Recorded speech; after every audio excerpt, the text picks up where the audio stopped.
Assalamualaikum warahmatullahi wabarakatuh. Ketemu kembali dengan saya Ahmad Sofyan.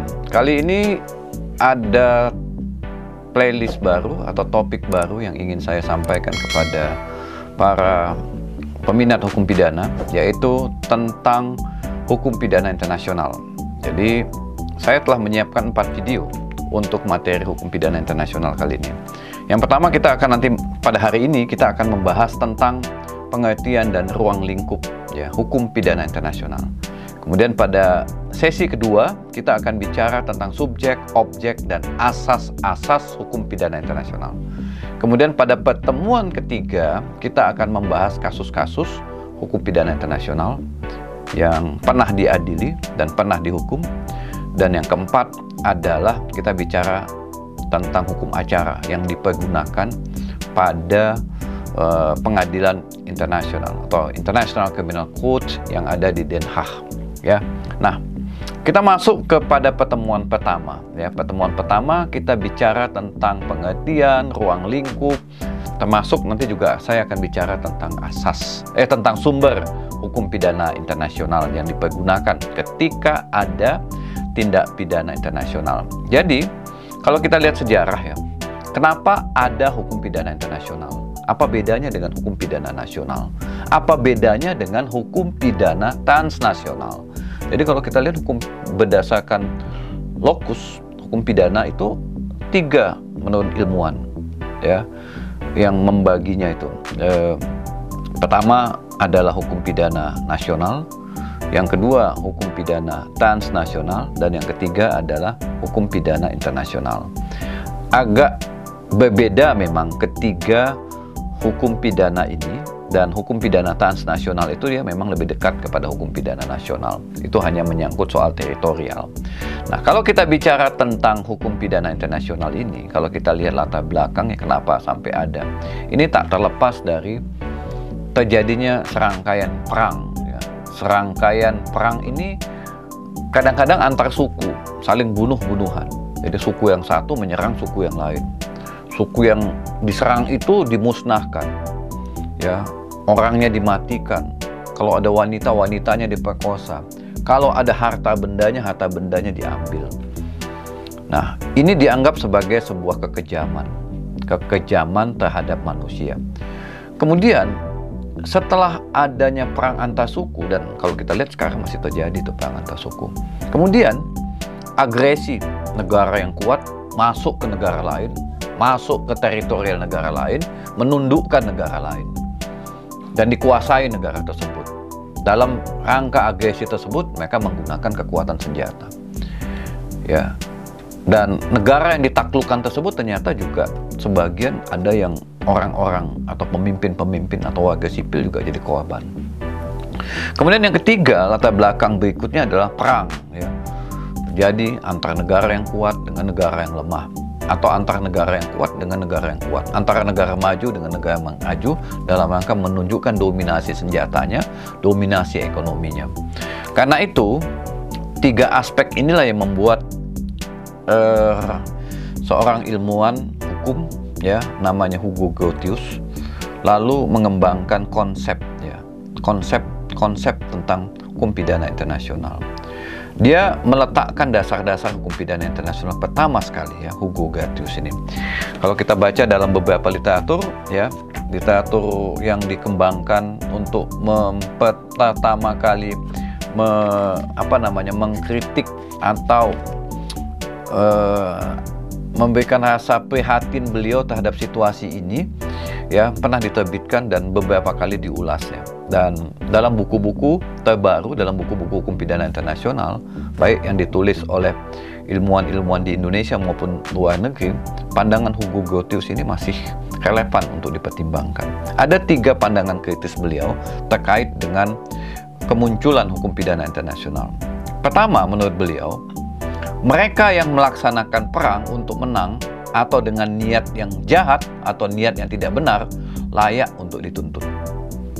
Ya, jadi mereka yang melaksanakan perang untuk menang ya, atau dengan niat yang tidak benar, itu layak untuk dituntut. Yang kedua, mereka yang melaksanakan perang secara melawan hukum bertanggung jawab atas akibat-akibat yang yang terjadi dan sepatutnya diketahui. Jadi mereka yang melaksanakan perang, jadi mereka yang menyerang, gitu ya. Yang ketiga, sekalipun jenderal dan prajurit yang sesungguhnya dapat mencegah kerugian sepenuhnya, dapat juga dipertanggungjawabkan atas tindakan-tindakannya. Nah, di sini dia sudah mulai meletakkan individual responsibility. Jadi tidak hanya state responsibility, tapi juga individual.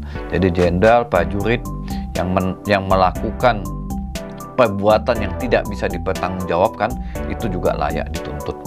Nah, dari latar belakang dan dari situasi yang saya gambarkan di atas, maka kemudian muncul beberapa pengertian hukum pidana internasional. Jadi latar belakang lahirnya hukum pidana internasional itu tidak lepas dari situasi perang, situasi agresi yang membahayakan keamanan dan juga membahayakan nilai-nilai kemanusiaan atau kejahatan kemanusiaan yang dilakukan karena terjadinya perebutan kekuasaan, penaklukan sebuah negara atau penaklukan yang dilakukan oleh suku-suku tertentu kepada suku-suku yang lain. Nah, saya masuk ke part kedua dari apa yang saya gambarkan di atas. Kita ingin tahu apa sebenarnya hukum pidana internasional itu. Seorang tokoh, George Schwarzenberger, ya, memberikan definisi atau pengertian hukum pidana internasional dibaginya menjadi 6 pengertian. Tetapi dalam kuliah kali ini saya hanya mengambil satu pendapat beliau, satu pendapat George Schwarzenberger ini. Dia mengatakan demikian. Hukum pidana internasional sebenarnya itu berlaku dalam teritorial nasional. Namun tindak pidana yang dilakukan tersebut, melanggar kepentingan masyarakat internasional. Dan baik dalam konteks penangkapan, penahanan, pembunuhan, peradilan, dan seterusnya. Dan orang yang dapat diminta pertanggungjawaban pidana internasional itu adalah pelaku-pelaku atau orang-orang yang melakukan tindak pidana yang melanggar kepentingan masyarakat internasional. Jadi di sini dalam definisi yang dikemukakan oleh Schwarzenberger ini, perbuatannya itu dalam lingkup nasional, tetapi kejahatannya itu melanggar hak-hak masyarakat internasional, melanggar konvensi-konvensi internasional, melanggar ketentuan-ketentuan internasional atau perjanjian-perjanjian internasional. Jadi skala tindak pidananya itu bertabrakan dengan ketentuan masyarakat internasional yang sudah dibuat. Jadi perbuatannya itu bisa berlangsung dalam teritorial sebuah negara. Perang antar suku kan dalam sebuah negara. Tetapi kualitas delik yang dilakukannya itu bertentangan dengan kepentingan masyarakat internasional yang sudah ditentukan. Sehingga orang tersebut diadili dengan skala perbuatan yang melanggar kepentingan internasional itu. Dengan menggunakan hukum nasionalnya tentunya. Tetapi meskipun hukum nasional yang digunakan, masyarakat internasional akan memantau peradilan yang digunakan atas kejahatan kemanusiaan yang dilakukan oleh orang tersebut. Jadi pada prinsipnya kejahatan atau tindak pidana internasional itu tidak selamanya berlangsung dalam lingkup yang luas ya, tapi bisa berlangsung dalam satu negara oleh negara lain, atau dalam satu negara tertentu ada pelaku-pelaku yang melakukan kejahatan internasional. Jadi dalam konteks ini skala perbuatannya itulah yang dianggap sebagai skala perbuatan melanggar ketentuan internasional sehingga digolongkan sebagai tindak pidana internasional. Nah, Robert Cryer itu di dalam bukunya yang berjudul An Introduction to International Criminal Law and Procedure menyatakan ada 4 jenis tindak pidana internasional. Ada 4 jenis. Dari definisi yang dibukakan oleh Schwarzenberger tadi, Robert Cryer menyebutkan ada 4 jenis tindak pidana internasional. Yang pertama menurut beliau adalah genosida. Genosida itu pembantasan, pemusnahan sebuah kelompok tertentu yang dilakukan oleh orang-orang yang bersenjata. Itu yang pertama adalah genosida. Yang kedua, menurut Robert Kreyer, crimes against humanity atau kejahatan terhadap kemanusiaan. Ini pelanggaran hak asasi manusia berat ya. Itu juga tindak pidana internasional. Jadi kejahatan atau pelanggaran hak asasi manusia berat itu digolongkan sebagai crimes against humanity. Sehingga skala persidangan internasional. Skala persidangan internasional berlangsung di dalam sebuah negara, tetapi lembaga-lembaga hak asasi manusia akan memantau persidangan itu. Apakah memenuhi sesuai dengan kualitas delik yang dilakukannya atau tidak. Yang ketiga, menurut Robert Kreyer adalah perang. Ya, perang itu masuk dalam kategori kejahatan kemanusiaan. Jadi orang yang melaksanakan perang, tokoh-tokoh yang melaksanakan perang, orang yang menyerang, itu bisa digolongkan sebagai kejahatan kemanusiaan. Dan yang keempat adalah agresi. Jadi agresi terhadap satu negara itu digolongkan juga sebagai international crime ya, atau hukum pidana internasional. Jadi bisa jadi ya sebuah tindak pidana yang berlangsung dalam sebuah negara jika memenuhi salah satu kualifikasi ini bisa digolongkan sebagai kejahatan atau tindak pidana internasional. Dan Robert Kreyer menegaskan human trafficking, terorisme, piracy, smuggling people itu bukan digolongkan sebagai tindak pidana internasional. Ya, tidak digolongkan sebagai tindak pidana internasional. Itu masuk dalam lingkup tindak pidana transnasional karena ada lintas negara, tidak memenuhi 4 kualifikasi ini. Jadi kalau dia memenuhi 4 kualifikasi ini, maka baru bisa digolongkan sebagai tindak pidana internasional. Jadi, menurut beliau juga, tindak pidana internasional itu yang diminta pertanggungjawabannya adalah individual responsibility atau individual persons yang melakukan, yang memimpin, yang menyerang kepentingan negara lain dalam bentuk perang, agresi, genosida atau kejahatan kemanusiaan. Jadi bukan state.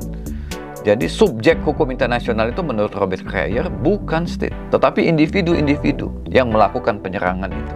Jadi jenderal, komandan itulah yang diadili. Ya, yang diadili. Kalau presidennya ikut ya presidennya juga yang diadili. Ya. Jadi panglima perangnya yang memimpin perang itulah yang diadili, bukan state yang diadili di dalam sidang pengadilan internasional enggak, tapi individu-individu tersebut yang memberikan perintah terhadap perbuatan penyerangan, terhadap perbuatan agresi. Jadi subjek hukum pidana internasional itu menurut Robert Kreyer adalah terletak pada individu yang melakukan, yang memberikan perintah, yang membunuh, yang melakukan genosida terhadap orang-orang tertentu. Nah, berikutnya apa perbedaan? Jadi saya masuk ke segmen yang ketiga. Apa perbedaan antara hukum pidana internasional, hukum pidana nasional, dan hukum pidana transnasional? Jadi ada 3 itu ya. Pidana nasional, pidana transnasional, pidana internasional. Apa bedanya? Nah, kalau hukum pidana internasional itu jelas berlaku dalam sebuah negara. Kejahatannya yang ada, yang ditentukan di dalam hukum pidana nasional itu, ya. Bisa juga kejahatan itu berlangsung di luar negara tersebut sepanjang perbuatan itu sepanjang perbuatan pidana tersebut mengganggu kepentingan nasional negara tersebut. Misalnya, ada orang mencetak mata uang rupiah di luar Indonesia. Mata uang rupiah itu adalah lambang kedaulatan negara Indonesia. Begitu dicetak di luar dan palsu, nah itu bisa juga menggunakan hukum pidana nasional karena mengganggu kepentingan atau surat-surat berharga lainnya yang diterbitkan oleh pemerintah Indonesia dipalsukan di luar negeri, meskipun subjeknya bukan warga Indonesia, bisa menggunakan hukum pidana nasional. Jadi hukum pidana nasional itu hukum pidana yang berlaku dalam sebuah negara siapapun yang ada di dalam wilayah tersebut yang melakukan tindak pidana, maka berlakulah hukum pidana nasional tersebut. Jadi hukum pidana nasional dirumuskan di dalam undang-undang nasional. Nah, kemudian kita masuk hukum pidana transnasional. Jadi hukum pidana transnasional ini bisa pelakunya dari beberapa negara, ya, bisa pelakunya dari beberapa negara. Jadi dia melanggar teritorial negara lain, ya, melibatkan aktor dan korban dari negara lain. Jadi ada korban dan pelaku dari negara lain, atau pelaku-pelakunya dari negara lain. Negara tertentu menjadi sasaran dari tindak pidana tersebut. Jadi di sini ada percampuran subjek hukum yang melakukan tindak pidana, ya. Jadi menyangkut transnational border, misalnya perdagangan orang, itu udah masuk lingkup hukum pidana transnasional. Smuggling people, ya. Kemudian eksploitasi tenaga kerja di luar negeri, udah melibatkan 2 negara atau lebih, ya. Karena misalnya tenaga kerja Indonesia dikirim ke Malaysia, lalu di Malaysia mengalami tindak kekerasan. Nah, hukum pidana Indonesia tidak bisa serta-merta mengadilin orang tersebut, perlulah kerjasama untuk mengadilin warga Indonesia yang mengalami kekerasan di negara lain. Jadi disinilah terletak hukum pidana transnasional itu. Meskipun hukum pidana nasional yang tetap dipergunakan, apakah hukum pidana Malaysia atau hukum pidana Indonesia. Kalau ada perjanjian, misalnya pelakunya orang Indonesia melakukan kejahatan di Malaysia terhadap warga Indonesia, seperti kasus yang baru-baru ini, ada warga Indonesia yang melakukan kejahatan terhadap satu website Indonesia atau lambang negara Indonesia. Pemerintah Indonesia minta agar orang ini diekstradisi ke Indonesia karena dia warga Indonesia melakukan kejahatan terhadap kepentingan Indonesia. Sepanjang ada perjanjian, maka warga Indonesia tadi bisa diekstradisi ke Indonesia untuk diadili dengan hukum Indonesia, meskipun perbuatan itu tidak dilakukan di Indonesia. Nah, ini udah yang kita sebut dengan hukum pidana transnasional. Nah, hukum pidana internasional tadi itu lebih kepada kualifikasi deliknya, ya.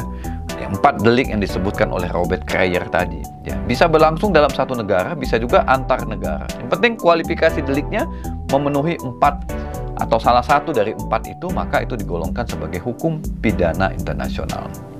Jadi dengan demikian hukum pidana nasional itu biasanya kualifikasi deliknya diatur dalam hukum pidana nasional negara tersebut. Kalau pidana transnasional biasanya ada beberapa delik yang dianggap sebagai kejahatan lintas negara yang diatur dalam hukum nasionalnya tapi melibatkan banyak negara atau lebih dari satu negara. Illegal fishing, human trafficking, pencucian uang, korupsi, teroris, itu digolongkan sebagai hukum pidana transnasional. Sementara hukum pidana internasional itu ada perang, agresi, dan kejahatan-kejahatan kemanusiaan. Jadi itu segmen ketiga. Jadi kalau Anda diminta membedakan, saya pikir sudah bisa membedakan. Dan yang segmen terakhir dari sesi pertama ini adalah sumber hukum pidana internasional. Jadi sumber hukum pidana internasional, karena kualifikasi deliknya ada 4, dan kualifikasi delik itu harus memenuhi elemen-elemen dari kejahatan internasional, maka sumber hukum pidana internasional atau International Criminal Law itu ada beberapa. Di antaranya ada perjanjian, ada juga customary internasional, kebiasaan-kebiasaan internasional untuk digolongkan sebuah tindak pidana, digolongkan karena kejahatan kemanusiaan itu luas, ya. Kejahatan kemanusiaan itu luas. Kalau genosida sudah jelas, kalau perang sudah jelas, kalau agresi sudah jelas. Cuman kejahatan kemanusiaan di tiap-tiap negara itu memiliki batasan yang berbeda-beda. Karena itu bisa dipakai customary international, kebiasaan-kebiasaan yang pernah diputus oleh pengadilan suatu negara bahwa kejahatan kemanusiaan itu kualifikasi deliknya masuk dalam lingkup kejahatan internasional. Juga putusan-putusan pengadilan internasional, misalnya di Rwanda, di Jerman, yang pernah mengadili kejahatan kemanusiaan, itu juga sebagai dasar untuk menentukan kejahatan kemanusiaan jenis ini digolongkan sebagai sebagai delik yang memenuhi elemen-elemen itu. Saya pikir ini, ya, saudara-saudara sekalian, untuk segmen pertama. Silahkan Anda nanti mengerjakan tugas di akhir sesi ini, dan juga saya memberikan beberapa referensi yang bisa dipergunakan untuk memperdalam materi hukum pidana internasional di sesi pertama. Sampai ketemu di sesi kedua, dan salam hukum pidana.